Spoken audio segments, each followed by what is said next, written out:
نحمده ونصلي على رسوله الكريم أما بعد فأعوذ بالله من الشيطان الرجيم بسم الله الرحمن الرحيم رب اشرح لي صدري ويسر لي أمري واحلل عقدة من لساني يفقهوا قولي السلام علیکم ورحمۃ اللہ وبرکاتہ۔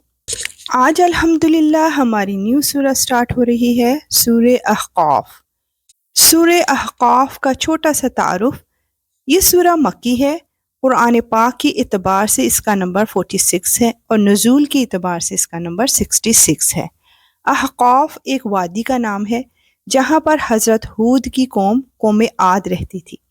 اس قوم کی تباہی کا ذکر اس سورہ مبارکہ میں ہے اور ان کی وادی احقاف کا ذکر ہے، تو اس مناسبت سے اس سورہ کو سورہ احقاف کہتے ہیں۔ اس سورہ کی پہلی 4 آیات میں ہم جانیں گے کہ کیا شرک کے جرم کا کوئی جواز ہے؟ حامیم،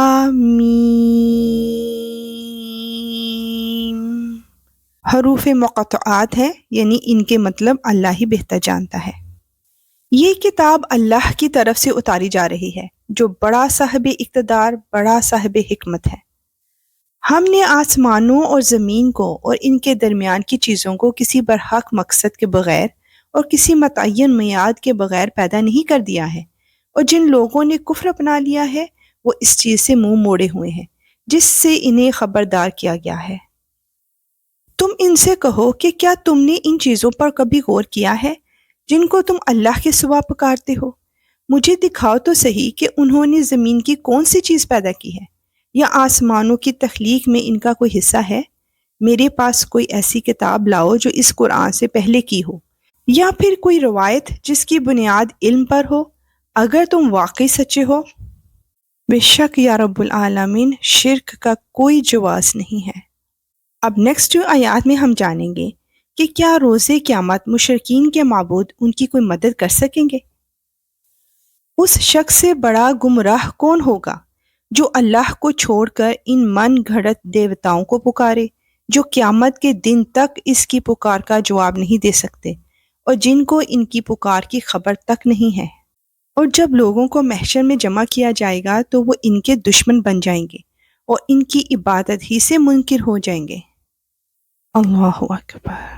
آیت 7 اور 8 میں قرآن حکیم پر مشرکین کے اعتراضات بیان کیے جا رہے ہیں، اور جب ان کے سامنے ہماری آیتیں اپنی پوری وضاحت کے ساتھ پڑھ کر سنائی جاتی ہیں تو یہ کافر لوگ حق بات کے ان تک پہنچ جانے کے بعد بھی اس کے بارے میں یوں کہہ دیتے ہیں کہ یہ تو کھلا ہوا جادو ہے۔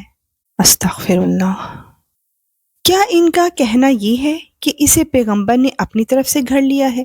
کہہ دو کہ اگر میں نے اسے اپنی طرف سے گھڑ لیا ہے تو تم مجھے اللہ کی پکڑ سے ذرا بھی نہیں بچا سکو گے۔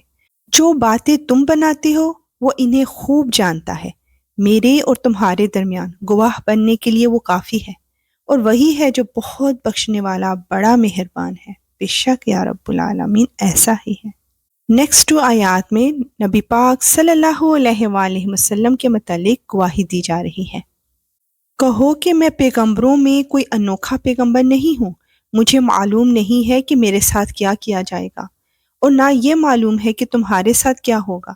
میں کسی اور چیز کی نہیں، صرف اس وحی کی پیروی کرتا ہوں جو مجھے بھیجی جاتی ہے، اور میں تو صرف ایک واضح انداز سے خبردار کرنے والا ہوں۔ کہو کہ ذرا مجھے یہ بتاؤ، اگر یہ قرآن اللہ کی طرف سے ہو اور تم نے اس کا انکار کر دیا، اور بنو اسرائیل میں سے ایک گواہ نے اس جیسی بات کے حق میں گواہی بھی دی اور اس پر ایمان بھی لے آیا، اور تم اپنے گھمنڈ میں مبتلا رہے، تو یہ کتنے ظلم کی بات ہے۔ یقین جانو کہ اللہ ایسے لوگوں کو ہدایت تک نہیں پہنچاتا جو ظالم ہوں۔ اللہ اکبر۔ آیت 11-12 میں قرآن حکیم کی عظمت بیان کی جا رہی ہے، اور جن لوگوں نے کفر اپنا لیا ہے وہ ایمان لانے والوں کے بارے میں یوں کہتے ہیں کہ اگر یہ ایمان لانا کوئی اچھی بات ہوتی تو یہ لوگ اس بارے میں ہم سے سبقت نہ لے جا سکتے، اور جب ان کافروں نے اس سے خود ہدایت حاصل نہیں کی تو وہ تو یہی کہیں گے کہ یہ وہی پرانے زمانے کا جھوٹ ہے۔ اور اس سے پہلے موسیٰ علیہ السلام کی کتاب رہنما اور رحمت بن کر آ چکی ہے، اور یہ قرآن وہ کتاب ہے جو عربی زبان میں ہوتے ہوئے اس کو سچا بتا رہی ہے تاکہ ان ظالموں کو خبردار کرے اور نیک کام کرنے والوں کے لیے خوشخبری بن جائے۔ سبحان اللہ۔ اے اللہ، اس کتاب قرآن پاک میں سے ہماری زبانیں جو پڑھتی ہیں، اس میں ہمیں تفکر، تدبر اور اس کی سمجھ عطا فرما، اور اس کے معنوں اور عجائبات کی پہچان کروا، اور جب تک ہم زندہ رہیں اس کے مطابق عمل کریں، اور اس پر عمل کرنا ہمارے لیے آسان فرما دے۔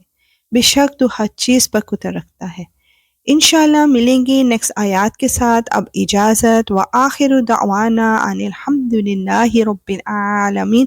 سبحانک اللہم وبحمدک، اشہد ان لا الہ الا انت، استغفرک واتوب الیک۔ السلام علیکم ورحمۃ اللہ وبرکاتہ۔